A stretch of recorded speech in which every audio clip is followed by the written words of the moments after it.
Now, this video today is going to be an introduction video to modal verbs.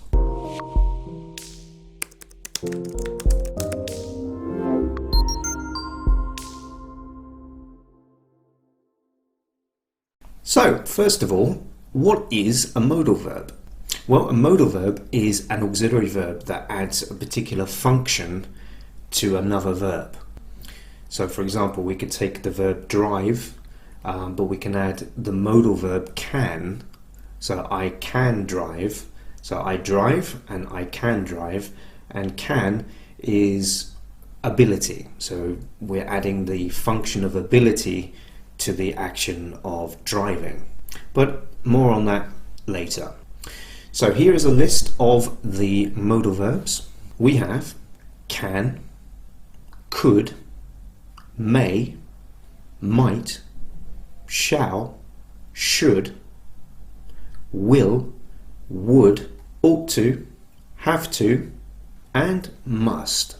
And additionally, we can also count on need or need to, and dare or dare to. These are sometimes counted as modal verbs as well, and that is because we can use them in conjunction with a normal verb. For example, I go, I need to go.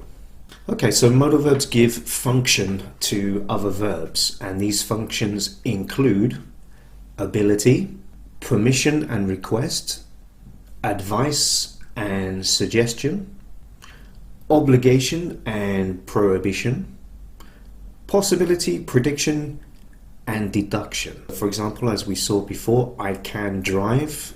Can is used to talk about the ability. Could you lend me your pen? This is a request. You should study more before the exam. This is a piece of advice or recommendation. She has to take her exam again. This is an obligation. You mustn't smoke in here. This is prohibition. It may rain later today. This is a prediction or possibility. So these are all the functions of modal verbs. Now here's the thing that all of these modal verbs have in common, with the exception of one, and that is all of them in the negative form can be contracted.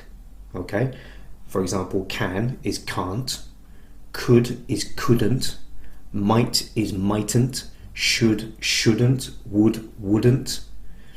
All of them have a contraction, with the exception of may. Mayn't is actually not possible. Nobody says mayn't, it's always may not. So other negative forms, shall is shan't,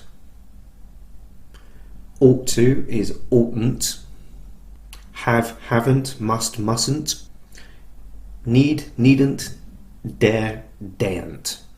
Okay, so they all have contractions in the negative except may. There are 4 modal verbs that require the use of to.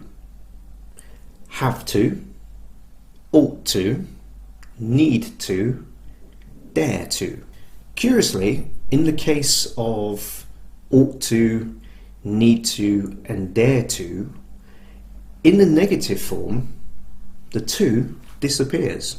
So each of the other videos will go into more detail for each specific area or each specific function of the modal verb. So please go ahead and check them out. And if you have any doubts, please feel free to leave them in the comments below. And for the moment, I'm going to say, go practice your English. I'll see you soon.